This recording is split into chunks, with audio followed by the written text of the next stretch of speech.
The crystal champagne flute trembled in Eliza Morgan's hand, catching the warm glow of the restaurant's pendant lights.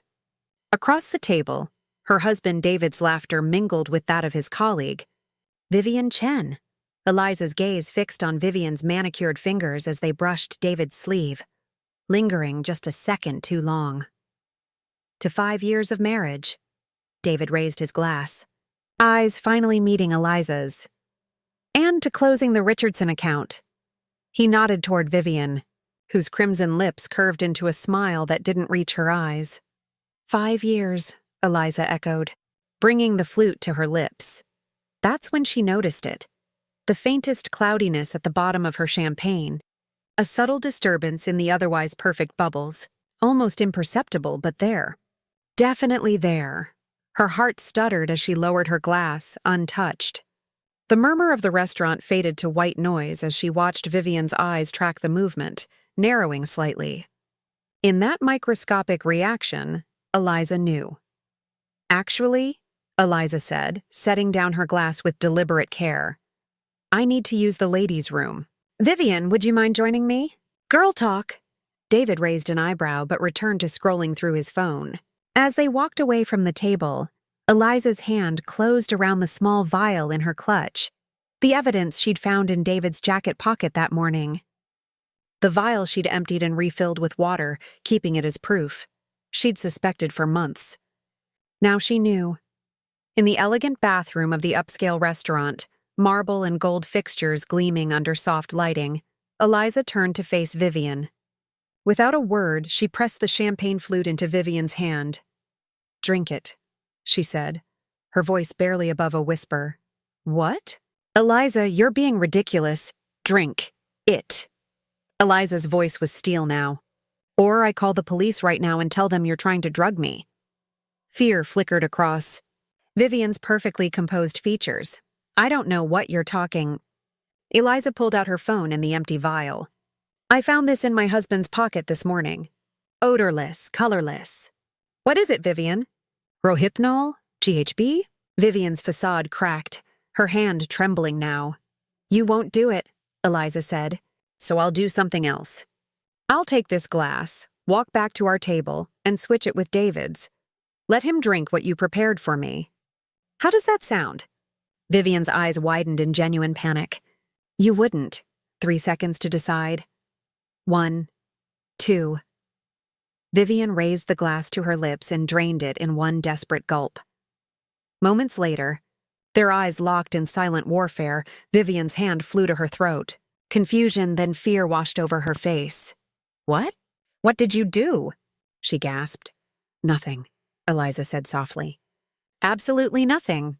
There was nothing in that champagne but what you put there. The blood drained from Vivian's face as realization dawned. She'd just consumed her own poison. But how did you— I've known for weeks, Eliza said, surprising herself with how calm she sounded when her insides were shredding apart. The question is, what happens now? 6 months earlier. Eliza Morgan slid her key into the front door of her craftsman home, balancing a grocery bag on her hip. The familiar smell of lemon polish and the faint scent of David's cologne greeted her. Smells of home, of stability, of the life they'd built together. David? She called out, setting the groceries on the kitchen counter. No answer. Rain pattered against the windows, creating gray shadows that danced across the hardwood floors. Eliza shrugged off her coat and checked her watch. 6:15 p.m. David had texted earlier that he would be home by 6:00, rare for him on a weekday. As a senior investment manager at Pinnacle Financial, his hours often stretched late into the evening. Their marriage had weathered the demanding career, the miscarriage 2 years ago, and the gradual drift that followed. They were finding their way back to each other, slowly but surely. At least that's what Eliza told herself as she prepared dinner, his favorite herb-crusted salmon. Her phone buzzed. Working late. Sorry. Don't wait up. The knife in her hand stilled. 3rd time this week. She set the phone down and continued chopping vegetables with more force than necessary. Eliza Morgan wasn't naive. At 33, she'd built a successful career as a child psychologist, helping families navigate trauma and loss. She recognized patterns. And lately, a pattern was forming with David. Late nights, weekend emergencies, the subtle shift in the way he touched her. Less frequent, less present, but she'd been focused on her own career transition, opening her private practice after years at the hospital. Maybe she was projecting. Maybe the distance she felt was her own creation. The salmon went into the oven anyway. She'd eat alone. Again. The Richardson account is massive, David said over breakfast 2 weeks later, his excitement palpable. If we land it, I'm looking at partner track. Eliza smiled over her coffee mug. That's wonderful. When will you know? We're in the final pitch phase. The team's been working around the clock. He checked his watch, the omega she'd given him for their anniversary. Vivian's coordinating the presentation materials. She's incredible with the numbers. Vivian Chen. The name had been appearing in their conversations with increasing frequency. New transfer from the San Francisco office. Brilliant with clients. Dedicated. You should meet her, David said, gathering his things. Maybe dinner next week? You'd like her. Something in his tone made Eliza look up sharply, but his face revealed nothing as he kissed her cheek and headed for the door. That evening, unable to focus on her patient files, Eliza found herself scrolling through Vivian Chen's social media. Professional photos, charity galas, hiking trips, a woman with sleek black hair and confident eyes. Beautiful in a deliberate way, single according to her profiles. 31. Eliza closed the laptop, ashamed of herself. This wasn't who she was, suspicious, insecure. But something felt off, and she couldn't shake it. The dinner happened 3 weeks later at Azure, the upscale restaurant overlooking the city. Vivian arrived 15 minutes late, apologizing with practiced charm. David talks about you constantly, Vivian said, sliding into the booth beside David, across from Eliza. The brilliant child psychologist. He's so proud. Eliza watched as David's eyes lingered on Vivian's profile. He exaggerates, she replied, taking a sip of water. The evening progressed with professional anecdotes and carefully curated stories. Vivian touched David's arm when she laughed, which was often, and referenced inside jokes from the office. David seemed to lean into those moments, his body language shifting subtly toward Vivian. How did you two meet? Vivian asked, twirling pasta around her fork. University, David answered before Eliza could speak. Eliza was studying psychology, and I was in finance. She tutored me in statistics. I saved his scholarship, Eliza added with a small smile. He was failing miserably. She's being modest, David said. She saved more than my scholarship. Their eyes met across the table, and for a moment, Eliza saw her husband, the man who had once looked at her like she hung the moon, the man who had held her for 3 days straight after they lost the baby. The man she feared was slipping away, and now you're saving children, Vivian remarked. While David and I save retirement accounts, there it was. David and I, the casual coupling of their names. Eliza didn't miss it. As they left the restaurant, Vivian hugged David goodbye, her cheek pressing against his for a beat too long. When she hugged Eliza, the scent of her perfume was overwhelming, jasmine and something deeper. Eliza suddenly realized she'd smelled that perfume before, faintly, on David's shirts in the laundry. The evidence accumulated slowly. A credit card charge for a hotel bar when David claimed to be at a client dinner. Late-night texts that he shielded from her view. The perfume. The distance in their bed. Small things that could be explained away individually, but together formed a picture Eliza couldn't ignore. She found herself doing things she never imagined, checking his phone while he showered, looking through email receipts, noting the mileage on his car. Each small betrayal of trust made her hate herself a little more, but not as much as the growing certainty that David was betraying her. Then came the Richardson account celebration. David's team had landed the client after months of work. A dinner was planned at Azure, the same restaurant where they'd first met Vivian. You'll come, right? David asked, and something in his eagerness set off warning bells. The whole team will be there. Of course, Eliza said, watching his face carefully. I wouldn't miss it. The morning of the dinner, while David was in the shower, Eliza checked his suit jacket, a habit she'd developed in her weeks of quiet investigation. In the inner pocket, her fingers closed around a small glass vial, unlabeled, filled with clear liquid. Her blood ran cold. With shaking hands, she uncapped it and sniffed. Nothing. Odorless. She touched a drop to her finger. It dried quickly, leaving no residue. Years of working with abuse victims had educated Eliza on the tools predators used. She knew what this could be, and her mind raced through terrible possibilities. When she heard the shower stop, she quickly emptied the vial into a small container she kept in her purse, refilled it with water, and returned it to his jacket pocket. That night, as they prepared for the dinner, Eliza slipped the original vial into her clutch. She felt sick, operating on autopilot as she applied her makeup and zipped her dress. The woman in the mirror looked the same, but everything had changed. You look beautiful, David said, his hands resting lightly on her shoulders as he appeared behind her in the mirror. Eliza met his eyes in the reflection. Thank you, she said, wondering if he had planned to be the last person to tell her that before. Before what? She couldn't complete the thought. The bathroom of azure spun around Vivian as she clutched the edge of the marble countertop, her eyes wide with dawning horror. What's happening? She gasped, her voice already slurring slightly. What did you do? I told you, Eliza replied, keeping her voice steady despite the tsunami of emotions threatening to drown her. I did nothing. Whatever's happening is what you planned for me.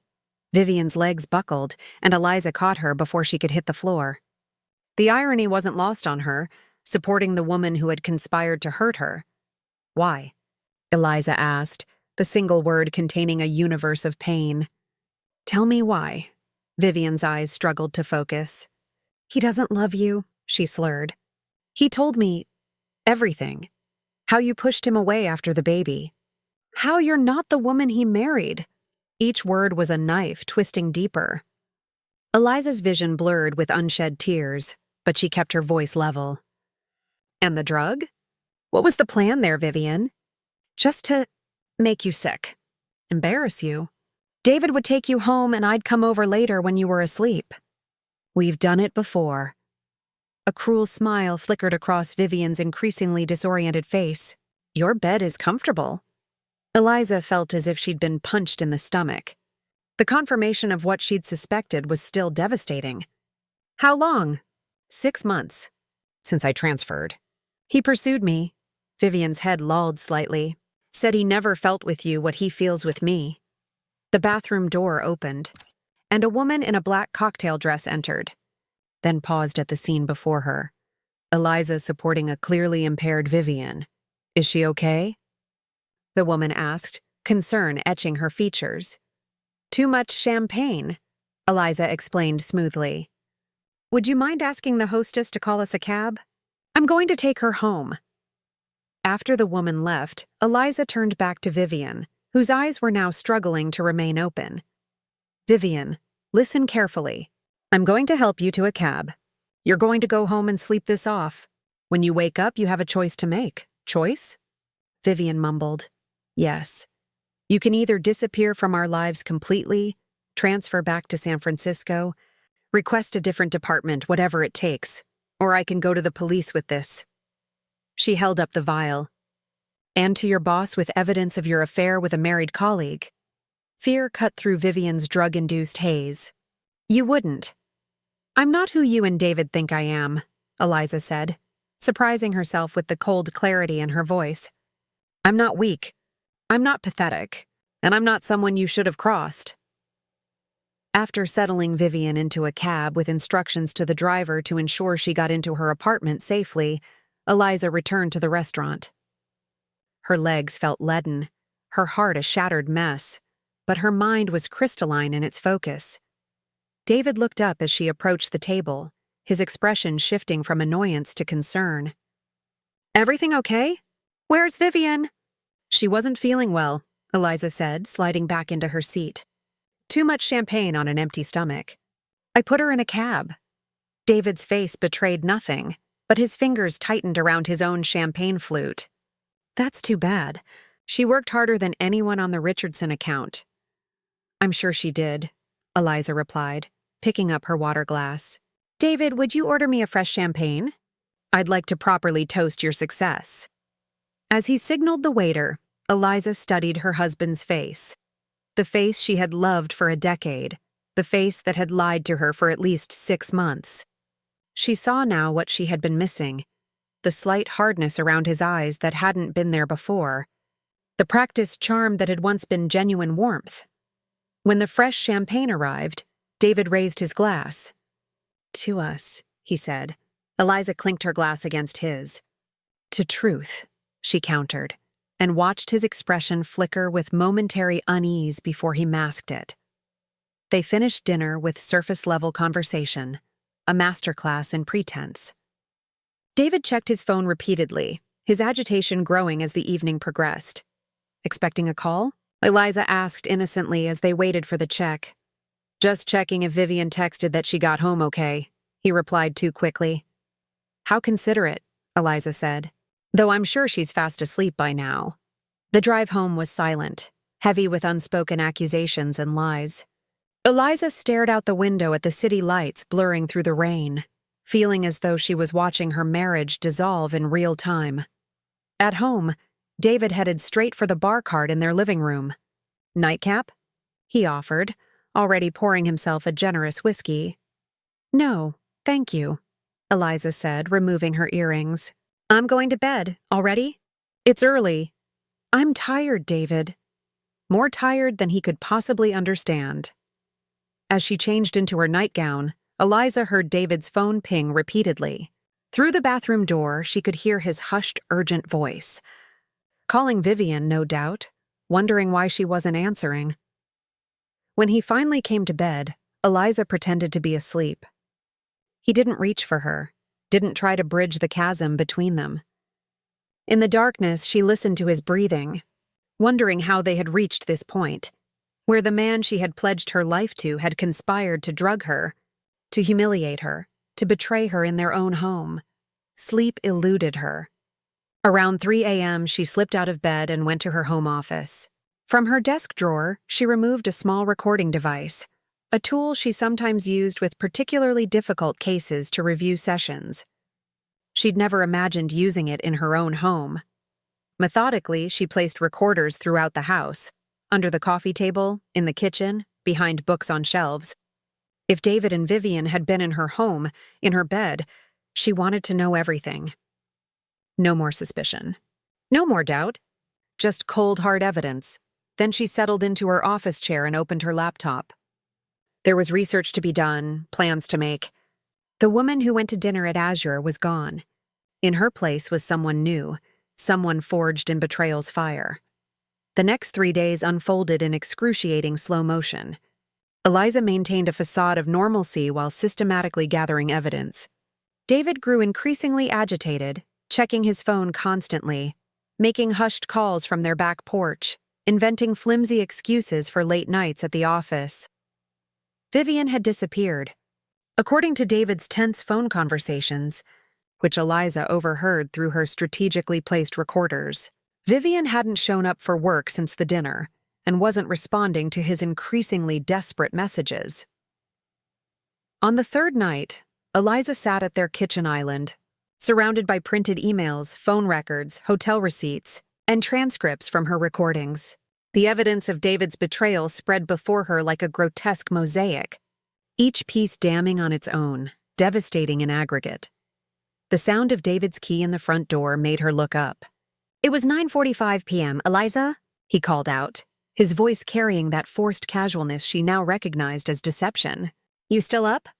In the kitchen, she responded, not bothering to hide the evidence arrayed before her. David rounded the corner, his suit jacket slung over his shoulder, tie loosened. He froze when he saw the papers spread across the island. What is all this? He asked, his voice tight. Eliza met his gaze steadily. The truth. His eyes darted across the table, recognition dawning as he registered what he was seeing. You've been spying on me? Indignation flared in his voice, Don't, Eliza said quietly. Don't you dare try to make me the villain here. David set his jacket down slowly, his expression shifting from shock to calculation. She could almost see him running through possible explanations, excuses, ways to gaslight her into doubting what was plainly evident. Sit down, she instructed, gesturing to the stool across from her. Surprisingly, he complied. Perhaps he recognized the steel in her voice, the resolve in her posture. This wasn't a conversation he could charm his way out of. How long have you known? He finally asked. Does it matter? Eliza pushed a hotel receipt toward him. The Westbrook Hotel, 3 months ago. You told me you were at a conference in Chicago. David said nothing, his jaw working. The Four Seasons, 6 weeks ago. A client dinner that ran late, you said. She slid another receipt across the island. Room service for 2 at 2 a.m., one by one. She presented the evidence of his infidelity. Credit card statements showing dinners and gifts she'd never received. Text messages she'd recovered. Times and dates that contradicted his alibis. Finally, she placed the vial on the table between them. This is where you cross the line that can never be uncrossed, Eliza said, her voice deadly calm. You didn't just betray our marriage. You conspired to drug me. I never, David began, but Eliza cut him off. Save it. Vivian told me everything after she drank from my glass. David paled. What did you do to her? The question ignited something primal in Eliza. What did I do to her? She leaned forward. I did nothing. Nothing except force her to consume whatever the two of you planned for me. It wasn't dangerous, David said quickly, horrified realization dawning on his face. It was just something to make you drowsy, to give you an upset stomach. So I could take you home and what? Leave me unconscious while you brought your lover into our house? Into our bed? Eliza's voice cracked despite her determination to remain composed. How many times, David? How many times has she been in our home while I was working late, or visiting my sister, or sleeping in the next room? Shame flickered across David's face before it hardened again. This marriage has been dead for years, Eliza. Ever since the miscarriage, you checked out. You buried yourself in work and other people's problems. You were never here. The accusation struck like a physical blow. So this is my fault? I grieved our child, so you decided to betray me in the most vile way possible? It wasn't like that. Vivian and we connected. She understood the pressure I'm under. She supported me in ways you stopped doing years ago. By helping you drug your wife? Eliza asked incredulously. That's support? David ran a hand through his hair, frustration mounting. It wasn't her idea. It was mine. I just wanted one night where we didn't have to sneak around, where we could be together in our own. Do not call this our home, Eliza interrupted, her voice deadly quiet. Not anymore. Silence stretched between them, taut as a wire. Outside, rain began to patter against the windows, the same rain that had greeted Eliza when she first began to suspect, what felt like a lifetime ago. Where is she? David finally asked. What did you do to Vivian? Eliza's laugh was hollow. That's what concerns you right now? Your mistress? Eliza, if you hurt her, I gave her a choice, Eliza cut in. Disappear from our lives, or I go to the police with evidence of attempted drugging and to your firm with evidence of your affair. Apparently, she chose the former. Relief washed over David's face, quickly replaced by calculation. And what about me? What choice do I get? You get the consequences of your actions. Eliza slid a folder across the island. Divorce papers. My lawyer drew them up yesterday. You'll find the terms more than fair, considering I could press charges for what you attempted to do at the restaurant. David opened the folder, scanning the documents with the practiced eye of someone who reviewed contracts for a living. You can't prove anything. The vial is empty. It would be your word against ours. Against yours, Eliza corrected. Vivian's gone, remember? And yes, I emptied the vial into a container that's been tested by a private lab. This was a bluff, but David didn't need to know that. The lab found traces of benzodiazepines, not enough to cause serious harm, as you said, but enough to make me incapacitated, enough to constitute a crime. She watched as David processed this information, his confident facade crumbling at the edges. Sign the papers, Eliza continued. Pack your things tonight. The agreement allows you to return for the rest of your belongings when I'm not here. You're throwing away 10 years over one mistake? David's voice took on the persuasive tone she'd heard him use with difficult clients. This wasn't one mistake. This was hundreds of deliberate choices, hundreds of lies. Eliza's voice remained steady, despite the hurricane of emotions inside her. Each time you texted her. Each time you met her. Each time you came home and looked me in the eye and lied. Each time you slept beside me after being with her. David's expression hardened. You haven't loved me, really loved me in years. Maybe that's true, Eliza admitted. Maybe we both stopped trying after we lost the baby. Maybe we should have ended this years ago. But I never betrayed you. I never conspired against you. I never brought someone else into our bed. She stood up, suddenly bone-weary. Sign the papers. Get your things. If you're not gone by morning, I call the police. David stared at her for a long moment, as if seeing her for the first time. Perhaps he was. The woman standing before him wasn't the same one he had married, nor the one he had chosen to betray. This woman was forged in fire, tempered by pain, and absolutely clear-eyed about what she deserved. Without a word, he uncapped his pen and signed the divorce papers. Alone in the house that night, listening to the rain, Eliza allowed herself to finally break down. Heaving sobs racked her body as she curled up on the living room floor, mourning the death of her marriage, the betrayal of her trust, the loss of the future she had once imagined. She cried until there were no tears left, until exhaustion claimed her, and she fell into a dreamless sleep on the couch, unwilling to return to the bed she had shared with David. Morning came with pale sunlight filtering through the blinds. Eliza awoke disoriented, the events of the previous night crashing back into her consciousness. She checked the master bedroom. David's closet was half empty, his toiletries gone from the bathroom. On the kitchen counter, he'd left his house key beside a handwritten note. I'm sorry it ended this way. I did love you once.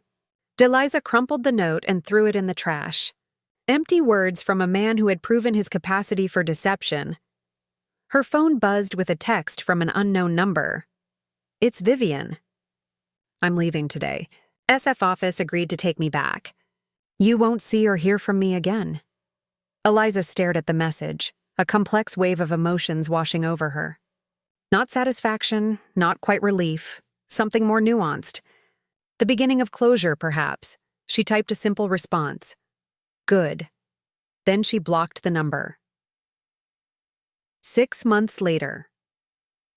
The gallery buzzed with conversation and the subtle notes of string music. Eliza moved through the crowd, champagne flute in hand. Real champagne this time. Untainted by betrayal. Dr. Morgan, your photography is stunning, a woman in a black dress commented, gesturing to the series of black and white images on the wall. The emotion you've captured is raw. Thank you, Eliza replied with a genuine smile. That's exactly what I was hoping to convey.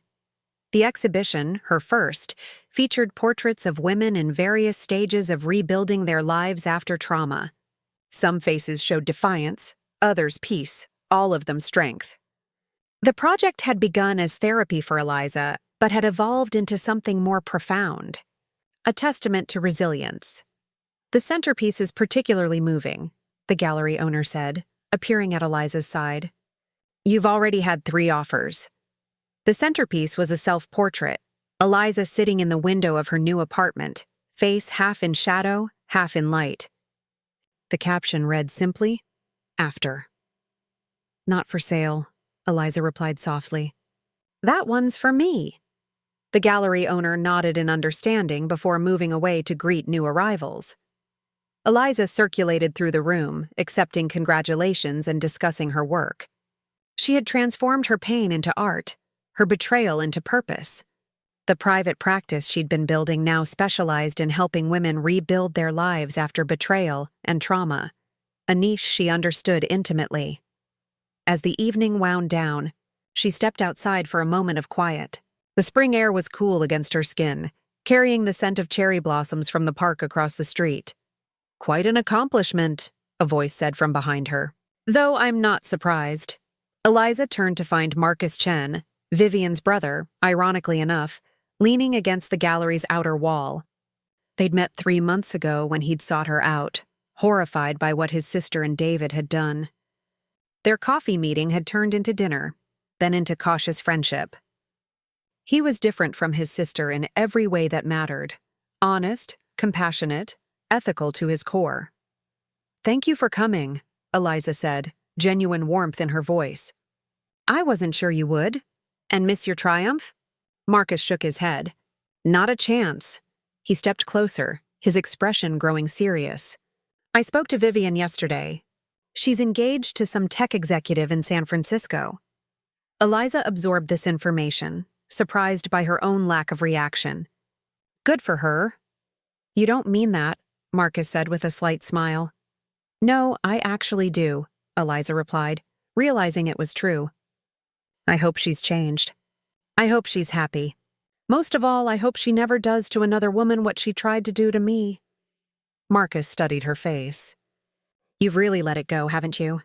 Eliza gazed back at the gallery, at the culmination of her healing journey displayed on the walls. Not forgotten, transformed. There's a difference. And David? Last I heard, he's in Chicago. The firm transferred him after the divorce made things uncomfortable at the local office. She shrugged lightly. "He lost the Richardson account." They stood in comfortable silence for a moment, watching the city lights flicker against the darkening sky. "Have dinner with me tonight?" Marcus said suddenly. "To celebrate properly." Eliza turned to look at him.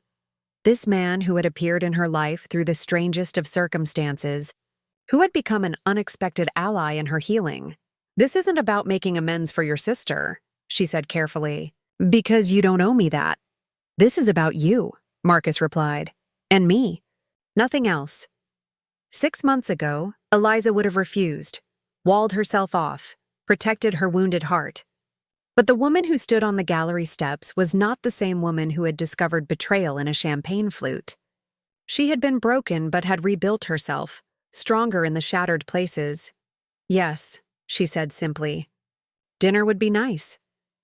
As they walked toward his car, Eliza glanced back at the gallery window where her self-portrait was visible, half in shadow, half in light. A visual reminder that darkness could give way to dawn, that endings could become beginnings, that betrayal could lead to transformation. The pain would always be part of her story, but it no longer defined her. What defined her now was what she had done with that pain, the strength she had found, the boundaries she had drawn, the life she had reclaimed. In forcing Vivian to swallow the poison meant for her, Eliza had metaphorically done the same for herself, confronted the toxic elements of her life and transformed them into something else entirely. Not an ending, but a beginning.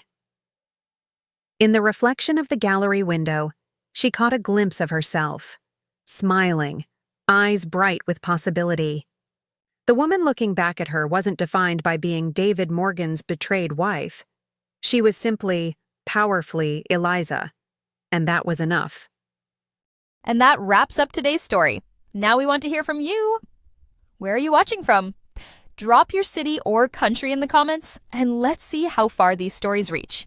If this story moved you or gave you chills, give it a like, share, and subscribe for more powerful stories. One last thing, rate the story from 1 to 10 in the comments. Your feedback helps us bring you even better ones next time. Thanks for watching. We appreciate you being part of this storytelling journey.